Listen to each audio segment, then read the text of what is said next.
ৰাজ্যত ক্ৰমান্বয়ে জটিল ৰূপ ধাৰণ কৰিছে হাতী মানুহৰ সংঘাতে। চামগুৰিৰ কেঁকুৰা চুকত বন্যহস্তীৰ উপদ্ৰৱত ত্ৰাহি মধুসূদন দেখিছে সাধাৰণ কৃষকে। এফালে যদি বন্যহস্তীয়ে ধান খাই তহিলং কৰিছে, আনফালে দৰিদ্ৰ কৃষকে বছৰৰ ধানমুঠি চপাবৰ বাবে মৰণপণ চেষ্টা কৰিছে। চামগুৰিৰ বিভিন্ন অঞ্চলত বিগত কিছুদিন ধৰি দিনে নিশাই বিচৰণ কৰি আছে ৩-৪জনীয়া এটা বন্যহস্তীৰ জাকে। বিঘাই বিঘাই পকিবলৈ ধৰা ধান খাই তহিলং কৰিছে বন্যহস্তীয়ে। চামগুৰিৰ বিভিন্ন পথাৰত বন্যহস্তীৰ জাকটোৱে সঘনাই অহা যোৱা কৰি থকাক কেন্দ্ৰ কৰি আতংকৰ মাজত দিন অতিবাহিত কৰিবলৈ বাধ্য হৈছে অঞ্চলবাসী। কি হৈছে মানে হাতীৰ উপদ্ৰৱ, আপোনাৰ ধান যেতিয়া আপোনাৰ গেৰ লয় তেতিয়াৰ পৰাই হাতী থাকেই। বন বিভাগৰ লোকেও জানে, তেওঁলোকে আহি পেলাই মাত্ৰ আমাৰ গাঁৱৰ পৰা কিছু দূৰলৈ খেদিবলৈ চেষ্টা কৰে।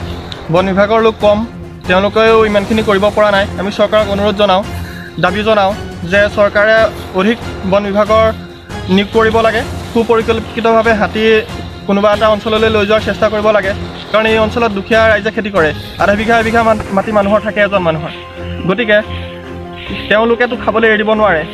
বছৰটোৰ ভাতমুঠিৰ কাৰণে আজি সেয়া হাতী আপোনাৰ 100 মিটাৰো নাই, সন্মুখতে ধান কাটি আছে। কাৰণ এইকেইটা ধান যদি তেওঁলোকে কিবা প্ৰকাৰে লৈ যাব পাৰে ঘৰলৈ, তেতিয়াহে বছৰটোলৈ তেওঁলোকে খাব পাৰিব। হাতীৰ সন্মুখত থকাৰ পিছতো তেওঁলোকে আমাৰ গাঁওবাসীয়ে ধানকেইটা কাটি নিয়াৰ চেষ্টা কৰিছে, কিন্তু তেওঁলোকৰ জীৱনটো আজি উপেক্ষিত। কিমান দিনৰ পৰা হাতীয়ে উপদ্ৰৱ চলাইছে? কিমান দিনৰ মানে সেয়া এতিয়া ধান পকিছে, আপোনাৰ ধান যেতিয়া আহে গেৰ লোৱা বুলি কয়, ধান নপকোতে তেতিয়াৰ পৰাই হাতীৰ উপদ্ৰৱ থাকে। এতিয়া দিনতে হাতী যাবলৈ মনেই কৰা নাই। দেখিবলৈ পোৱা গৈছে এতিয়া আপোনালোকে ধান কাটি আছে আৰু নিচেই ওচৰতে বন্যহস্তীয়ে মুক্ত বিচৰণ কৰি আছে দিন দুপৰতে। কি ক'ব আপোনালোকৰ ভয় সংখ্যক? এতিয়া কেঁচাই পকাই ধানখিনি কাটি নিনিলেতো উপায় নাই। ৰাতি আহি পেলাই পাকিব, দিনতো আহি পাকিব, খাব। গতিকে এইকেইটা খেতি আমাৰ বছৰটোৰ কাৰণে হেৰি হয়, আহে কেঁচাই পকাই কাটি দিছোঁ আৰু উপায়টো নাই। কিমান হাতী আছে এতিয়া বৰ্তমান? ৰাতিটো 4-5টা এনেকৈ আহে। এতিয়া এটা এতিয়া ধান খাই আছে নেকি? খাই আছে, অলপ আগতে 100 মিটাৰমান আগত। বন বিভাগক খবৰ দিছে? খবৰ দিয়া হৈছিলে, এতিয়ালৈকে আহি পোৱাই নাই। এতিয়ালৈকে আহি পোৱা নাই। কোন বন বিভাগ কৰে?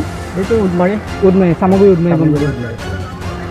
চামগুৰিৰ পৰা বিদ্যুৎ বৰা ৰিপৰ্ট, প্ৰাতঃ টাইম।